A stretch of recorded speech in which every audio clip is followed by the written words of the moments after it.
Les DigiTeam ont travaillé pour I2S, dont le sujet était de proposer, d'imaginer qu'est-ce qu'on pourrait numériser demain. C'est réécrit de manière plus élégante sur votre slide. Donc c'est bien de rappeler votre sujet. Une équipe apparemment composée, vous n'êtes pas dans la consanguinité, puisqu'il y a des étudiants à la fois de Estia et de l'Université de Navarre. Donc allez-y, vous parlez en français ou en espagnol? En français. Allez, c'est parti. Pas d'anglais pour l'instant. Ce sujet a été proposé donc, par I2S. Donc, que pourrons-nous numériser Mets bien le micro dans le, voilà, oui. la sucette. Aujourd'hui, on numérise à peu près presque tout. Donc, ce qui est livres, œuvres d'art, voire même des films. Et donc, on va passer à une autre forme de numérisation. Donc, vous reconnaissez tous cette situation. C'est la salle d'attente d'un hôpital où on passe beaucoup trop de temps. Et donc, on a trouvé une solution justement pour y passer moins de temps. Donc en fait, il s'agit d'un dispositif qu'on placerait à l'entrée des hôpitaux qui permettrait de prédiagnostiquer le problème des patients. Donc il serait équipé d'une caméra terahertz associée à une technologie de traitement d'image. Et cela permettrait de détecter l'anomalie du patient en utilisant des ondes de différentes fréquences. Par exemple, les ondes de fréquence 1 permettraient de détecter les problèmes relatifs aux os, les ondes de fréquence 2 permettraient de détecter les problèmes relatifs aux organes, etc. Et ensuite, ces données seraient collectées dans des bases de données. Et le patient serait redirigé vers le service le mieux adapté pour traiter son problème. Et maintenant, je vais laisser la parole à William qui va concrètement vous expliquer notre produit. Alors, on s'est basé sur un sas de forme circulaire. Donc le patient rentre ici, donc soit à pied, en béquille ou en fauteuil roulant. Il y a la place suffisante pour toutes les situations. Donc ensuite, on a 3 caméras réparties sur 3 niveaux. Ça nous en fait 9. Donc on a 3 caméras terahertz qui permettent à différentes fréquences de scanner les différentes pathologies du client.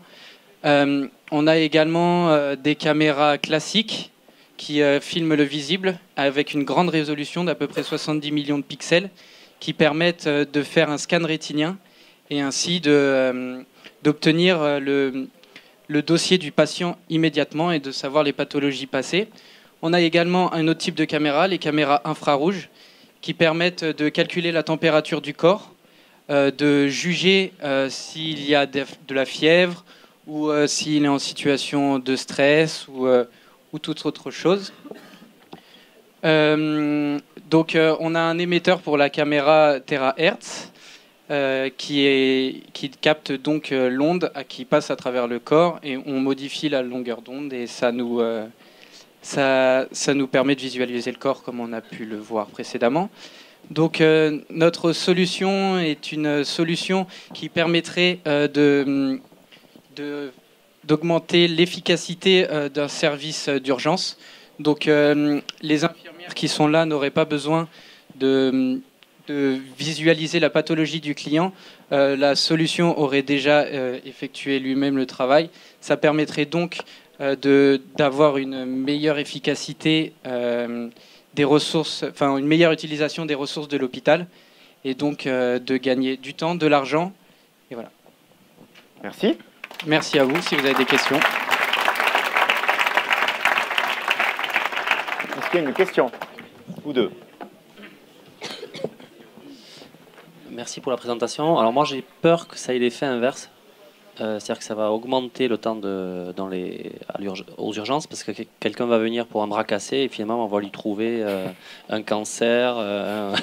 Bon voilà, ça c'est juste un commentaire.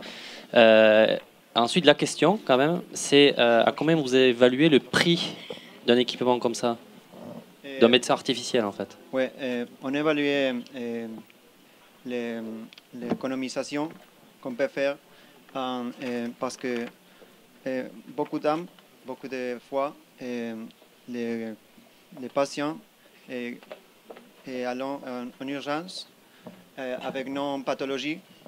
Alors, on a calculé plus ou moins l'économisation de mettre en fonctionnement ces dispositifs. Et on peut sauver plus ou moins 20% des ressources énergétiques.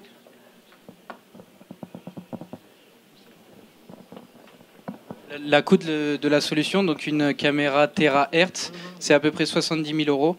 Donc, vu qu'il y en a 3 dans notre système, on est déjà à 210 000 euros de base, rien qu'avec ces caméras haute performance. Il faut ajouter à ça le prix de l'automatisation du système, de la mise en mouvement du système. Donc, je pense qu'on est à peu près dans les 300 000 euros de coût. Mais il faut savoir que l'utilisation d'un scanner à rayon X est très coûteuse en énergie. Donc, cette solution permettrait, tout en évitant d'exposer un patient à des rayons X, permettrait de trouver la pathologie exacte, nous évitant ainsi d'utiliser un rayon X et d'éviter une certaine consommation inutile. Par exemple, si le système détecte une entorse, il n'y aura pas besoin de faire de radio et donc d'utiliser le système à rayon X qui est très coûteux en énergie et donc en argent. Alors moi, c'est plus 2 remarques, alors 3 même. La première, c'est que c'est une vraie préoccupation du CHU et hôpitaux de Bordeaux. Mais par contre, je pense que la cible, c'est pas d'attendre les salles d'attente, etc., etc. Je pense que la cible, c'est tout ce qui existe maintenant, c'est-à-dire tout ce qui est de l'ordre des cabines de télémédecine payées par les communautés de communes dans les zones un peu de campagne. C'est-à-dire que vous avez maintenant des cabines payées par les communautés de communes qui visent à dire « Bonjour, je me sens pas bien, qu'est-ce que j'ai ?» etc., etc. Je pense que c'est plutôt là-dessus la cible, parce que derrière, vous êtes sur un outil d'aide au diagnostic et absolument pas un médecin. Et ça, je pense vraiment qu'il faut vous enlever ça, sinon dans 30 ans, dans 10 ans, votre produit, il n'est toujours pas sur le marché, parce qu'il n'aura toujours pas franchi les étapes.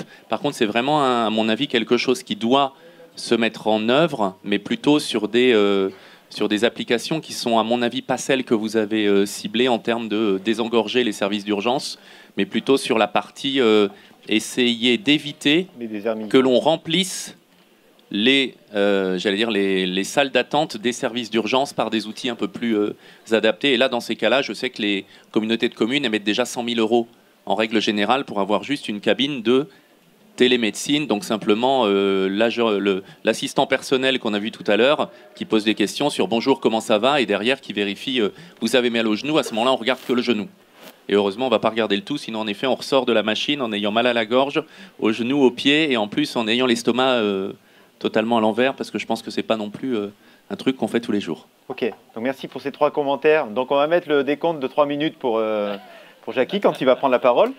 Et comme ce n'appelait pas une question, je propose peut-être, est-ce qu'il y a des survivants de l'équipe de la squad I2S? Bien sûr, je pense, non? Je vais chercher au fond, parce que d'habitude ils sont au fond, I2S. On s'est mis devant cette année. Allez. Bonjour à tous, bravo à l'équipe, bravo à l'ISCA aussi pour l'organisation qui était parfaite. Vaste sujet, la numérisation. Donc c'est l'équipe elle-même qui a choisi ce sujet. Ça a commencé par un très long brainstorming avec différentes possibilités, différentes propositions. Il faut savoir qu'aujourd'hui Google numérise énormément de choses. Donc ils ont réussi à trouver un sujet original. Une très forte cohésion d'équipe. Vraiment, j'étais étonné parce qu'ils ne se connaissaient pas du tout à la base. Ils nous ont posé énormément de questions, très souvent les bonnes questions. Quant à l'utilisation des nouvelles technos, le terahertz, le multispectral et tout ça. Donc encore bravo et puis merci pour ces 24 heures. Merci à vous. Merci.